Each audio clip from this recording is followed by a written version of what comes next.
Bom dia a todos. Deixa eu colocar um tempinho aqui para eu não me perder, né? A gente não se delongar muito. É um prazer estar aqui hoje, nesta manhã, com vocês. Agradecer ao pastor James, que me fez o convite, a Vivi, a Eveline, pela oportunidade. Hoje nós vamos falar não só com as crianças pequenininhas, mas com as crianças maiores também. Viu, papai e mamãe? É para todos nós a palavra do Senhor vindo aos nossos corações. Eu quero que você pense em onde você está. Qual que é o seu livro favorito? O seu é Daniel? Uau! Pode colocar a apresentação aí, por favor? O seu livro é Daniel, o favorito. É o mesmo, por isso que você gosta de Daniel? Porque é do seu xará? Fala, Gabriel. Gênesis. E quem mais? Tem algum livro que não é da Bíblia que vocês têm como livro favorito? Hã? Qual que é seu livro favorito, fora da Bíblia, Maitê? Hã?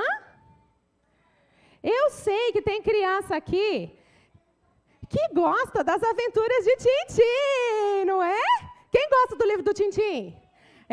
Tem outros livros aqui que a gente trouxe, que eu sei que muitos adultos conhecem também. Tem a história dos 3 porquinhos. Tem toda a coleção aqui, Chapeuzinho Vermelho, Branca de Neve, Cinderela, são livros bons, não são? Que a gente gosta de ler. Eu trouxe uns que o Gabriel gosta aqui também, ó. Quem gosta de Como Treinar Seu Dragão? Gosta mais não? Ah, tá, você gostou quando a gente leu. Ó, tem Como Treinar Seu Dragão, que é o primo dele que gosta. Gabriel gostou muito desses também. Casa da Árvore Mágica, você gosta também? O Gabriel gosta dessa coleção. Então, eu trouxe alguns livros aqui, que a Sara também trouxe um que ela gosta, gente, que a Sara gosta desse aqui, que é da xará dela também. Daniel já está todo estragadinho, que é a história de Sara. Eu trouxe alguns livros aqui, para a gente ver que sempre tem aqui no nome de alguém que escreveu o livro, não é? O nome do autor do livro. E o que acontece? Quando a gente pensa na nossa Bíblia, deixa eu ver se eu consigo mudar aqui. Hoje a gente vai falar sobre a regra que Deus nos deu. Deixa eu ligar aqui. Foi. Qual o seu livro preferido? Foi o que a tia Sil já perguntou aqui para vocês já falaram alguns. E quando a gente pensa na nossa Bíblia, a gente pensa que a Bíblia é uma verdadeira biblioteca. A gente colocou aqui para a gente mostrar para vocês, a gente fez aqui no departamento infantil, mostrando que a nossa Bíblia tem vários livros dentro dela. Não é verdade? Aqui nós temos quantos livros na Bíblia? Quantos são? 60 e? Quase. Não 63, nem 67, nem 65. Está entre 65 e 67. Hã? Ah, muito bom, vocês estão de parabéns. 66 livros. Então, a Bíblia é uma biblioteca que tem 66 livros. Só que tem uma diferença daqueles livros ali que eu mostrei para vocês. Quem escreveu os livros da Bíblia foram pessoas inspiradas por Deus. Deus deu uma sabedoria especial para os homens da Bíblia e eles escreveram vários dos livros. Demorou muitos anos, foram muitos autores e depois eles reuniram tudo no que a gente conhece como a nossa Bíblia. Né? A nossa Bíblia que nós temos aí na nossa mão e a minha ficou ali, mas está tudo certo. Eu quero convidar vocês para a gente ler o texto em 2 Timóteo, lá no capítulo 3. O livro de Timóteo, crianças, quando a gente pensa, deixa eu voltar aqui rapidinho, o livro de 2 Timóteo, no capítulo 3, ele traz para nós, o livro de Timóteo é uma carta. Vocês sabiam disso? Porque hoje, quando você quer falar com alguém que está lá em outro país, o que você faz? Você manda uma mensagem, né? Você manda uma mensagem. Você manda carta hoje ainda? Ah, eu acho que quase ninguém manda carta. Antigamente eles mandavam, né? Mas hoje a gente manda o quê? Manda um áudio, faz uma chamada de vídeo, não é? WhatsApp, né? Antigamente não tinha WhatsApp, gente, não tinha vídeo. O que eles faziam? Escreviam cartas. Então o Paulo, aquele mesmo Paulo, vocês lembram? Você lembra que o Paulo era aquele mesmo que antes perseguia os cristãos. Ele se converteu, ele virou um missionário, ele foi pastor e falou de Jesus para muita gente, e ele escreveu uma carta para Timóteo. E a gente vai ler um pedacinho dessa carta, que a gente colocou ali. Só que para quem não sabe abrir a Bíblia ainda, a gente vai cantar um pedacinho da música que a gente está aprendendo. Ó, vamos lá, tio Fred, ajuda aí. Vamos cantar, crianças, do Novo Testamento? Mateus, Marcos, Lucas, João, Atos, Romanos, Coríntios, Gálatas, Efésios, Filipenses, Colossenses, Tessalonicenses, Timóteo. Chegou Timóteo. Vocês estão vendo quanto que é importante a gente saber a música? Aí você vai cantando, achei o livro, está lá em Timóteo. Então nós vamos ler um pedaço dessa carta que Paulo escreveu para um moço chamado Timóteo. Vamos ler lá? Do versículo 14 ao 17. Diz o seguinte, vamos ler juntos, toda a igreja? Quanto a você, permaneça naquilo que aprendeu e em que acredita firmemente, sabendo de quem você o aprendeu e que desde a infância você conhece as sagradas letras que podem torná-lo sábio para a salvação pela fé em Cristo Jesus. Toda a Escritura é inspirada por Deus e útil para o ensino, para a repreensão, para a correção, para a educação na justiça, a fim de que o servo de Deus seja perfeito e perfeitamente habilitado para toda boa obra. Vamos orar mais uma vez? Senhor, eu quero agradecer pela oportunidade de estarmos aqui diante da Tua palavra. Peço que o Senhor fale aos nossos corações, ó Deus. Usa, ó Pai, a minha vida para que eu fale somente o que vier do Senhor. E abençoa, Deus, cada um que está aqui nesta manhã. Em nome de Jesus. Amém. Bom, então nós vamos lembrar aqui que Paulo está escrevendo uma carta, vocês se lembram? Lá antes ele tinha falado das pessoas que estavam fazendo coisas erradas, não estavam seguindo os caminhos de Jesus. Mas aí ele fala assim, mas você, Timóteo, você permaneça naquilo que você aprendeu desde a sua infância. O que vocês estão fazendo aqui hoje? Aprendendo, não é? Timóteo também aprendia quando ele era criança. Aí ele falou assim, você vai crescer e você vai aprender, né, o que você, para quando você estiver grande, você seja como Timóteo, não se desvie da palavra de Deus. E aí ele fala ali nesse versículo que a palavra é inspirada. Lembra que a tia Sil falou que todos que escreveram os livros da Bíblia foram inspirados pelo Espírito? Eles foram inspirados, a Bíblia é inspirada. E ela é útil para quê? Para o papai e a mamãe ajudarem a gente, a corrigirem a gente, não é? Papai e mamãe corrigirem as crianças quando precisa, para ensinar, para chamar a atenção. A Bíblia é útil para tudo isso. Mas e aí? A gente sabe disso por quê? Porque a gente leu a Bíblia, não é? E tem um monte de gente que não está sabendo disso ainda, sabiam? Tem um monte de gente que não sabe a resposta para a seguinte pergunta. Eu quero que você pense nessa pergunta aí, você agora. Para que você existe, criança? Para que você existe? Conta para a tia, Tereza. Para falar de Jesus para a gente. Para falar de Jesus, quem mais? Para que a gente existe? Para ouvir a palavra de Jesus. Para ouvir a palavra de Jesus. Oi, você quer vir aqui falar com a tia? Vem cá, por favor. Como que é seu nome? O Daniel. Daniel, por que você acha que a gente existe? Para glorificar Deus. Vamos olhar. Fala a resposta para a tia. Para glorificar Deus.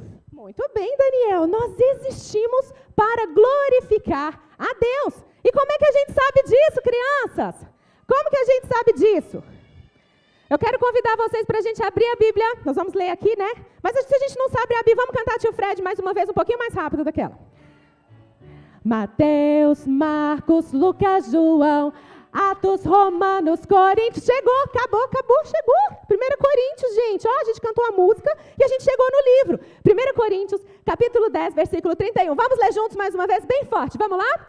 Portanto, se vocês comem ou bebem ou façam qualquer outra coisa, façam tudo para a glória de Deus. Está escrito aí na Bíblia, foi o que o Daniel falou aqui, nós existimos para glorificar a Deus. Lá no catecismo faz essa pergunta, né? Para que a gente existe? Nós existimos, né? O nosso fim principal é glorificar a Deus e gozá-lo para sempre, é desfrutarmos da presença dEle para sempre. Mas tem muita gente que ainda não sabe disso. Tem muita gente que ainda não aprendeu isso. Mas muitas vezes a gente que está na igreja, a gente não sabe o que é glorificar. O que é glorificar a Deus? Sabe o que é glorificar a Deus? É quando a gente reflete a glória de Deus. Ih, ficou complicado, né? A gente vai estudar um pouquinho sobre isso. Como que a gente reflete a glória de Deus? A Bíblia fala lá no versículo que o Gabriel leu aqui no comecinho, que os céus proclamam a glória de Deus. Os céus não têm escolha, gente. A natureza não tem escolha. Deus criou a natureza e ela sempre vai glorificar a Deus, porque Deus quis assim. Mas nós, pessoinhas aqui, ó, nós temos a escolha de glorificar a Deus ou não com as nossas atitudes. Eu escolho glorificar, dar glória a Deus com as minhas escolhas. Eu escolho com as minhas ações, né? Quando eu vou fazer uma coisa, será que eu estou glorificando a Deus? É isso que a gente tem que pensar. Eu estou dando glórias a Deus? A Bíblia fala naquele versículo ali, ó, se você comer, se você beber, ou se você fizer qualquer outra coisa, você tem que fazer para a glória de Deus. Mas como que eu vou fazer isso? Como que eu vou glorificar a Deus? Existe uma regra para isso? Existe, Daniel? Existe, Maite, uma regra para isso? Para a gente poder... Qual que é essa regra, será? Que regra Deus nos deu? Quero que vocês leiam comigo. A pergunta é a seguinte: que regra Deus nos deu para nos orientar na maneira de o glorificar? Porque Deus, Ele não ia mandar a gente glorificar se Ele não ensinasse como fazer. Vocês concordam? Se Deus mandou, Ele vai ensinar. Agora a gente vai ler a resposta, que a pergunta fala assim: como nós devemos glorificar a Deus? Oi, Gabriel? Você quer responder? Vem cá. Gabriel quer responder. Então vocês vão acompanhar dali, por favor. Gabriel vai responder a pergunta. Como é que é? Que regra Deus nos deu para nos orientar na maneira de o glorificar e gozar? A palavra de Deus, que se acha nas Escrituras do Antigo e do Novo Testamentos, são a única regra para nos orientar na maneira de glorificar e gozar. Muito bem. Resumindo, a palavra de Deus é a única regra para nos orientar na maneira como nós devemos glorificar e gozar a Deus. Ponto final. Está na Bíblia. Lá no Novo Testamento e no Antigo Testamento. Eu vou convidar vocês para nós lermos juntos, tá? A resposta. Vamos lá? A palavra de Deus que se acha nas Escrituras do Antigo e do Novo Testamentos é a única regra para nos orientar na maneira de o glorificar e gozar. Como eu falei para vocês, Deus não ia deixar isso solto. Ele nos deu a orientação. Ele nos deu o caminho para a gente seguir. E ela vai falar disso. E quando a gente olha para tudo isso, a gente percebe que na Bíblia a gente vai encontrar tudo que a gente precisa. É claro, a gente não vai encontrar, por exemplo, a tabela periódica, a gente não vai encontrar muitas outras coisas, mas Deus dá o direcionamento, né, de tudo aquilo que é essencial para nós sabermos, aquilo que nós precisamos conhecer. E a gente aprende lá na Bíblia o quanto Deus é incrível. Deus não é incrível, crianças? Deus é inteligente, Deus é sábio, Deus é tanta coisa boa. E a gente aprende lá quantas qualidades que Deus tem. E se a gente começar a estudar, a gente vai descobrir que quanto mais a gente descobre, mais tem coisa para descobrir. Vocês entenderam isso? Quanto mais o homem descobre, mais ele descobre que tem coisa para descobrir. A gente não vai parar de estudar. Por exemplo, quem gosta de dinossauro aqui? Gabriel gosta, né? Quem mais? Tem muita criança que gosta de dinossauro. Se vocês começarem a estudar os dinossauros, vocês vão ver que tem sempre mais coisa para estudar. Sempre vai ter um fóssil descoberto, sempre vai ter uma coisa nova. E vocês vão ver o quanto Deus é incrível. Oi? Você já assistiu? Sério? E olha só, crianças, quando a gente vai estudar as estrelas, se você for estudar as estrelas, você nunca vai acabar de terminar as estrelas. Porque Deus é maravilhoso demais. Ele fez constelações, galáxias, estrelas. E Deus conhece todas as estrelas pelo nome. Vocês sabiam disso? Deus conhece o nome de todas as estrelas. Imagina se Ele não conhece você. Deus conhece cada um de nós. Então, a gente percebe que a Bíblia é a nossa regra. Porque a Bíblia nos mostra o que a gente tem que crer e o que devemos fazer. A Bíblia nos mostra o que a gente tem que crer para ser salvo e o que nós precisamos fazer na nossa vida aqui, até que para nossa santificação, para glorificarmos o nome do nosso Senhor. E a Bíblia, ela então... Crianças, vamos lá, vamos fechar os olhos. Todo mundo, fecha os olhos aí, fecha os olhos. Todo mundo, os adultos também, vamos fechar os olhos. Ficou escuro? Ficou escuro, crianças? Sim. A nossa vida sem Jesus, ela é escura desse jeito. Escura. É como se a gente ficasse no plenas trevas. Agora pode abrir os olhos. Mas uma coisa boa é que a Bíblia diz lá no Salmo 119 que a palavra dele é lâmpada para os nossos pés. Vocês sabem esse versículo? Como que é? Salmo 119, 105. Para os nossos pés e luz para os nossos caminhos. Muito bem. A palavra de Deus é lâmpada. Vocês viram tanto que ficou escuro quando a gente fechou os olhos? Mas a Bíblia traz luz para nós, não é? A Bíblia traz luz para todos nós. E aí, quando a gente pensa nisso, a gente imagina quantas pessoas estão aí fora que ainda precisam enxergar. Daí, deixa eu falar uma coisa para vocês. A gente viu o escuro. Deixa eu falar uma coisa para você. Você sabia que você é luz? Você sabia, Isabela, que você é luz? Sabia? Fala assim, ó, eu sou luz. Vamos falar? Eu sou luz. Sabe por que você é luz? Deixa eu mostrar aqui uma coisa para vocês. Porque lá em Mateus, Jesus disse para os discípulos, quando ele estava falando, explicando várias coisas, ele disse assim, olha, vocês são luz. Vamos ler lá o versículo 14? Vocês são a luz do mundo. Vamos falar mais uma vez? Vocês são a luz do mundo. Isso é para todos nós. Nós somos a luz que o mundo precisa. Lá no versículo 16, vamos ler o 16? Assim brilhe também a luz de vocês diante dos outros, para que vejam as boas obras que vocês fazem e glorifiquem o Pai de vocês que está nos céus. Então vamos pensar, nós somos luz, não somos? Foi isso que Jesus falou? Vocês são luz? Então quando a gente faz, nós somos luz, eu vou mostrar um esqueminha aqui para vocês. Olha só, se eu faço uma obra que agrada a Deus, deixa eu ver se tem luzinha aqui. Tem luzinha aqui? Deixa eu ver. Ah, passou. Tirei. Crianças, a gente funciona da seguinte maneira. Nós somos luz, certo? Se nós fazemos algo que agrada a Deus, se nós fazemos algo que agrada a Deus, nós estamos brilhando a nossa luz. Não foi isso que a gente cantou aqui? A gente brilha a nossa luz quando a gente faz algo que agrada a Deus. Então eu faço alguma coisa. Vamos pensar numa coisa que eu estou fazendo. Eu estou estudando para a glória de Deus, certo? Eu estudei para a glória de Deus. E aí, então, a minha luz brilha. Olha lá o segundo desenho. Se eu estou estudando para a glória de Deus, eu estou fazendo a minha luz brilhar. E as pessoas vão ver o que eu estou fazendo. As pessoas vão enxergar e vão falar assim, olha, o Vicente está estudando direitinho, ele está sendo um exemplo. E aí as pessoas vão glorificar a Deus. É assim que funciona. Para que as pessoas vejam as nossas obras e elas deem glória a Deus. Elas falem assim, nossa, como Deus é maravilhoso. E aí, quando a gente glorifica a Deus, as pessoas glorificam a Deus. Vocês lembram do que a gente viu lá na primeira pergunta? A gente existe para glorificar a Deus. E é assim que as coisas funcionam. Daí, quando nós glorificamos a Deus, a gente faz a nossa luz brilhar. Só que tem um detalhe. Você tem luz vinda de você mesmo? Eu não tenho. A luz não vem de mim, não. Vem de vocês? Sabe de quem vem a luz, crianças? Eu quero que vocês pensem nesse desenho aqui, ó. Vamos pensar nesse desenho aqui, o próximo. Ó, antes do desenho, ó o versículo. O que Jesus disse? Jesus disse, eu sou a luz do mundo. Quem me segue não andará nas trevas. Então, quem que é a luz, crianças? A grande verdadeira luz. Quem é a verdadeira luz?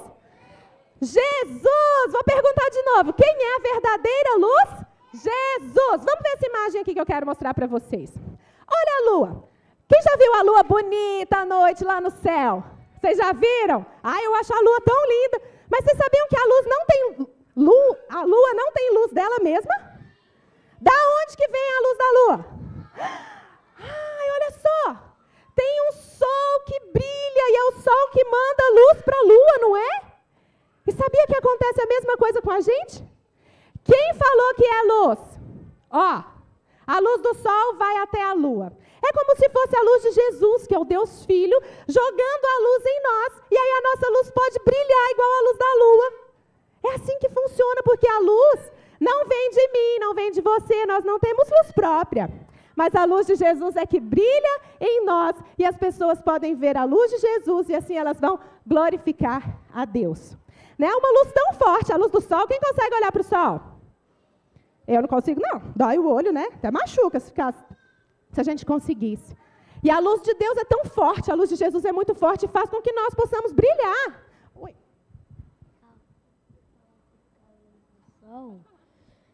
E ainda, se ficar olhando para o sol por muito tempo, pode ficar cego. Se ficar olhando para o sol por muito tempo, pode ficar cego, é prejudicial, né? E a luz de Jesus é forte assim. E aí ele faz com que nós possamos brilhar.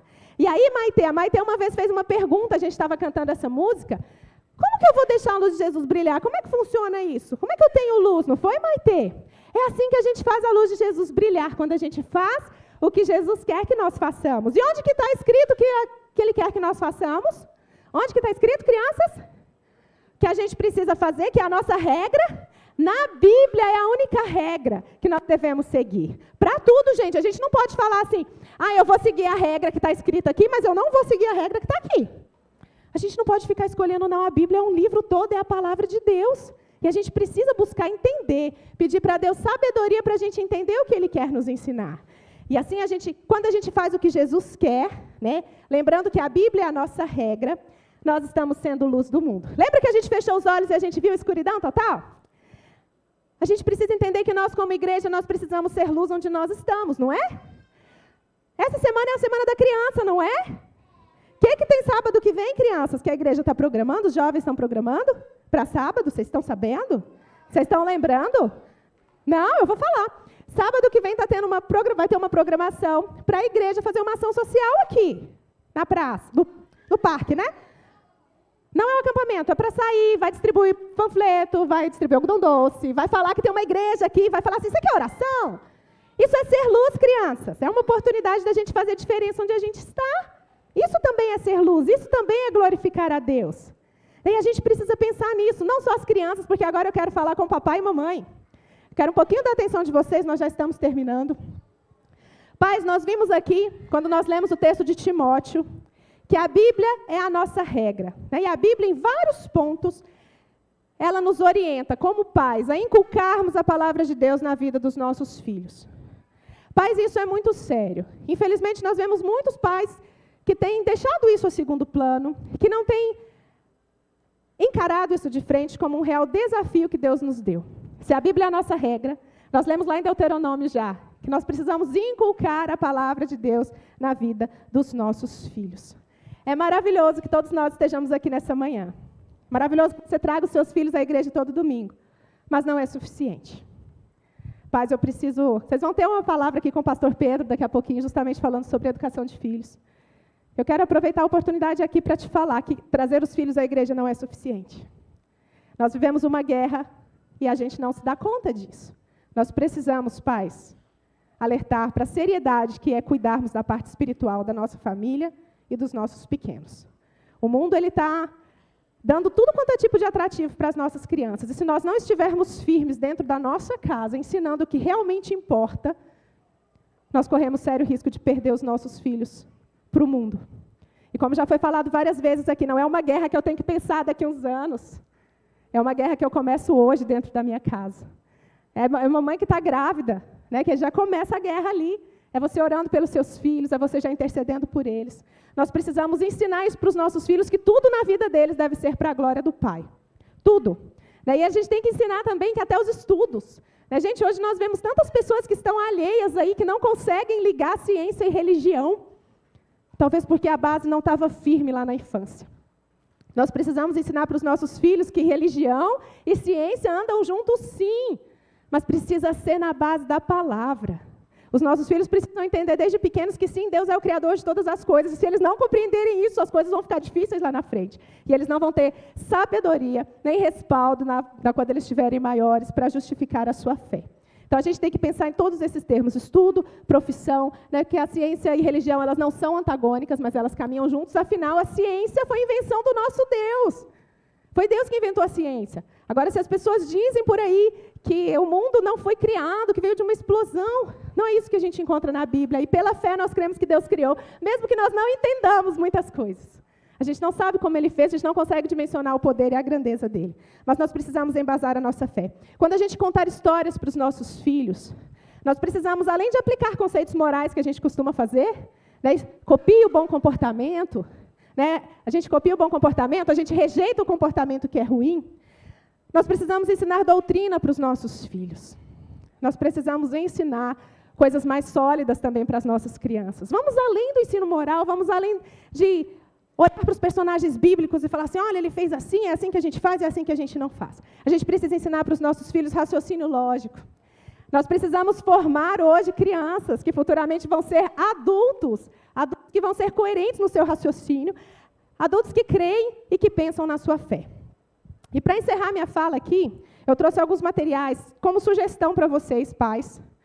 Para nós, pais, é um material que eu uso com as minhas crianças. E eu vou mostrar aqui para vocês rapidinho. Esse primeiro, esse pequenininho aqui, que chama Discipulando os Nossos Filhos na Fé Reformada. Ele tem 3 catecismos para crianças e pré-adolescentes, incluindo um baby catecismo, né, para os pequenininhos mesmo. E é aquele sistema de perguntas e respostas. Né? Esse aqui ainda nem é aquele que eu fiz, que são perguntas mais elaboradas, que são do breve catecismo. Então, é aquele sistema que você vai decorando. Muitas vezes são conceitos abstratos que a criança ela não Ela decora, ela pode não entender bem, mas está afirmado na cabecinha dela que ela nunca mais vai esquecer. O segundo que eu quero mostrar para vocês é o Breve Catecismo de Westminster. É uma versão comentada para a classe de estudos. É o que eu tenho trabalhado com os meninos. Assim, mais com o Gabriel esse, com a Sara, aquele menorzinho. E é um livro muito rico, para a gente entender de doutrina, porque muitas vezes nós não fomos criados, estudando a fundo doutrinas e etc. Então, é um livro bem legal da gente ter. Quando eu falo de ciências e religião, tem esse livro aqui, que chama Indescritível, é legal, né? Onde tem 100 devocionais para crianças, abordando ciência e religião. É muito legal, muita curiosidade, e a gente tem gostado bastante de trabalhar esse livro também. E o último que eu quero falar com vocês hoje, Estudando Gênesis 1 e 2, é um material assim, feito de 20 lições, baseado só no livro de Gênesis 1 e 2, explicando ciência, tem experimentos científicos. Isso aqui vem só a parte do professor, e depois tem uma parte que você imprime, que é para os filhos fazerem, experimentação, várias coisas que a criança mesmo vai desenvolvendo, e ela vai solidificando a sua fé. Eu vou deixar depois esses materiais, caso vocês queiram ver e conhecer. Eu quero orar, vamos orar para a gente encerrar o nosso tempo aqui. Pai, nós agradecemos ao Senhor pela oportunidade de aprendermos de Ti. Agradeço por cada família que o Senhor trouxe aqui nesta manhã, e te peço, meu Deus, que o Senhor abençoe, ó Deus, ricamente cada família. Desperta-nos, ó Deus, para a importância de falarmos do Senhor no dia a dia dos nossos filhos, para nós nos orientarmos, e nós, ó Pai, termos filhos fortes, ó Deus, com fé forte, e que um dia, ó Deus, serão influência ao invés de serem influenciados. Dê-nos, ó Deus, capacidade, perdoe, ó Deus, a nossa displicência, perdoe a nossa falta de interesse, a nossa falta de cuidado, e que o Senhor tenha misericórdia de nós. Ajuda-nos a ser luz neste mundo, ó Pai de trevas, que a luz do Senhor possa brilhar através de nós. Em nome de Cristo nós oramos. Amém.